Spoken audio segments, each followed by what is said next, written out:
최근 국제사회에서 이슈가 되고 있는 중국의 대표 SNS인 틱톡 사용 금지에 대한 세계 현황을 챗GPT에게 물어보았습니다. 이에 대해서 챗GPT는 다음과 같이 우리에게 이야기해 주었습니다.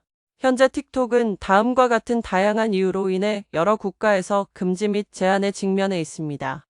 개인 정보 및 국가 보안에 관한 우려 사항으로 틱톡이 어떻게 사용자 데이터를 수집하고 저장하며 공유하는지에 대한 모든 부분에 의심을 받고 있는 상황입니다. 일부 국가에서는 틱톡의 모회사인 바이트댄스가 중국 현지에 본사를 두고 있기 때문에 틱톡이 잠재적으로 중국 정부와 사용자 데이터를 공유할 수 있다고 우려를 표명하고 있습니다. 또한 국가 안보상의 우려 등으로 인해 일부 정부에서는 틱톡이 외국의 간섭과 스파이 활동 그리고 허위 정보 캠페인의 도구로 사용될 수 있다는 우려 때문에 틱톡을 금지해야 한다고 말하고 있습니다. 특히 바이러스19 대유행 기간 동안 앱에서 잘못된 정보가 퍼져나가 각국 정부의 의료 정책을 수행하는 데 어려움을 겪었으며 이로 인한 각국 정부의 우려가 증폭되었습니다. 10대 및 20대가 가장 많이 사용하는 앱으로 전 세계 30억 명 정도가 사용하는 틱톡에서 노골적인 언어 및 욕설과 성적 내용 그리고 사용자들에게 해를 끼칠 수 있는 위험한 도전 등 부적절한 콘텐츠를 허용한다는 비판을 받아왔으며 일부 전문가들은 틱톡의 중독성과 정신, 건강 그리고 삶의 균형에 미치는 잠재적인 부정적 영향에 대해 우려를 제기해왔습니다. 현재 미국은 틱톡 사용을 제한하기 위해 몇 가지 조치를 취했지만 완전한 금지는 시행하지 않았습니다. 미국 정부는 틱톡 금지 및 퇴출에 주된 이유로 국가안보상의 우려를 이야기했습니다. 최근 중국의 정찰 풍선 격추로 미중 간의 갈등이 심화되고 있는 가운데 틱톡 사용이 증가함에 따라 미국의 개인 정보가 지속적으로 유출, 악용되고 있다고 판단하며 미국 사회를 중심으로 국제사회에 중국 정찰 및 개인 정보 수집에 대한 우려는 더욱 더 심화되고 있습니다. 2020년 8월 틱톡을 미국 기업에 매각하지 않았다면 사실상 미국 내 금지 명령을 내렸던 당시 도널드 트럼프 대통령은 행정명령을 통해 틱톡이 중국 기업 바이트댄스의 소유권 때문에 국가 안보에 위협이 된다고 주장하였습니다. 당시 트럼프 행정부는 중국 정부가 잠재적으로 틱톡의 사용자 데이터에 접근해 스파이 활동이나 다른 사악한 목적으로 사용할 수 있다고 주장했습니다. 당시 미국에서 틱톡 위협론이 처음 나온 것은 2020년 7월, 당시 도널드 트럼프 대통령이 오클라호마 털사에서 연 첫 번째 대선 유세에서 청중이 많지 않아 망신을 당했습니다. 10대 청소년들이 틱톡으로 인종차별주의자인 트럼프를 보이콧하자고 독려한 것이 영향을 줬다고 판단했습니다. 공교롭게도 백악관은 한 달 뒤 틱톡이 개인정보를 중국 공산당에 넘길 수 있다며 미국 사업 매각을 명령했고 2020년 9월 미국 상무부는 국가안보상의 우려를 이유로 틱톡과 위챗에 대한 미국 앱스토어 금지를 발표했습니다. 하지만 이 금지령은 연방 판사에 의해 저지되기도 하였습니다. 그해 12월 트럼프 행정부는 판사의 결정에 항소하고 틱톡의 미국 사업부를 미국에 본사를 둔 회사에 매각하라고 명령했습니다.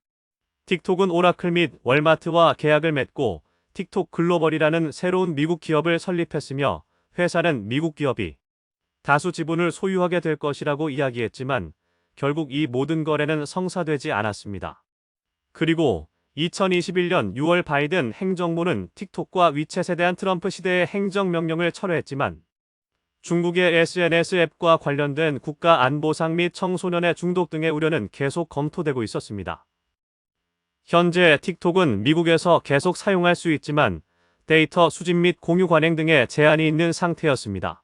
하지만 현지 시각 2월 27일 미국 백악관 예산관리국 OMB는 연방정부 전 기관에 30일 안에 모든 장비와 시스템에서 틱톡을 삭제하라는 지침을 내렸다고 AP통신이 보도했습니다.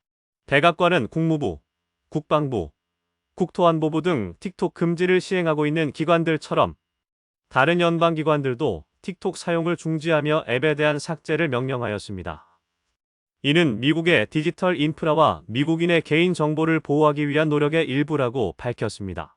앞서 미국 의회는 지난해 12월 연방정부 내 정부 소유기기에서 틱톡을 사용하지 못하도록 하는 법안을 통과시키고 바이든 행정부의 이에 대한 시행명령을 60일 안에 내리도록 한 바 있었습니다. 그래서 미국 하원 외교위원회는 28일 조 바이든 대통령에게 미국 전역에서 틱톡 사용을 금지할 수 있는 권한을 부여하는 법안을 표결에 붙여질 예정이라고 했습니다. 마이클 맥콜 미국 하원 외교위원장은 틱톡을 사용하는 모든 사람은 중국 공산당에 자신의 개인정보에 접근할 수 있는 백도어를 제공한 것이라며 틱톡이 미국인 사용자를 감시하는데 악의적으로 쓰이고 있다고 주장했습니다. 중국의 틱톡은 미국 청소년 3분의 2가 사용할 정도로 인기가 높은 SNS 플랫폼입니다. 그러나 모기업인 바이트댄스가 중국 정부에 틱톡 사용자의 개인 정보를 넘겨주고 있다는 의혹을 받고 있습니다. 이러한 이유로 미국의 틱톡 금지는 캐나다, 유럽, 일본 등으로 확산하고 있는 추세입니다. 캐나다 연방 정부는 이날 공무원들에게 정부에 등록된 모든 기기에서 틱톡 사용을 금지하라는 공문을 내렸습니다. 캐나다 매체인 내셔널 포스트는 틱톡의 데이터 수집 방식이 사용자들을 사이버 공격에 취약하게 만들 수 있다는 내부 검토 결과에 따라 정부의 최고 정보 책임자가 내린 결정이라고 전했습니다. 이와 관련하여 트리도 캐나다 총리는 이날 토론토에서 열린 기자회견에서 틱톡의 사이버 보안 우려를 충분히 인지하고 있다면서 틱톡에 대한 사용 금지 조치는 우리의 첫걸음일 수 있고 우리가 취해야 하는 유일한 조치일 수 있다고 말했습니다. 캐나다 프라이버시 위원회도 틱톡의 개인정보 보안 위험 여부를 조사 중이라고 영국의 BBC가 전하고 있습니다. 이에 대해 틱톡 측은 캐나다 정부에 대해서도 매우 실망스러운 결정이라며 캐나다 정부는 이와 관련한 논의를 한 번도 요청한 바 없다고 항의했습니다. 그러면서 틱톡은 수백만 명의 캐나다 국민이 애용하는 플랫폼이라고 뒷말을 덧붙였습니다. 또한 유럽연합도 틱톡 사용을 금지한 바 있습니다. EU 집행위원회는 다음 달 15일부터 집행위에 등록된 개인 및 업무용 휴대기기에서 틱톡 사용을 금지한다고 지난 23일 발표했습니다. 일본 정부도 틱톡 금지를 시행 중이라고 밝혔습니다. 일본 정부 대변인 격인 마스노 히로카즈 관방장관은 27일 브리핑에서 정부 직원이 사용하는 스마트폰 등 공용 단말기 가운데 기밀 정보를 다루는 기기를 대상으로 이용을 금지하고 있다고 전하며 일본 공공기관의 틱톡 사용에 대한 대대적인 금지 명령을 전달했습니다. 다만 특정 국가를 겨냥한 것은 아니며 다른 소셜미디어 이용도 금하고 있다고 덧붙였습니다. 이처럼 현재 국제사회에서는 미국을 중심으로 틱톡 금지 법안이 발의되고 통과되기를 기다리고 있으며 캐나다, 유럽, 일본 등으로 틱톡 사용 금지에 대한 행동이 확산되면서 틱톡 탈퇴 운동에 힘이 실리고 있습니다.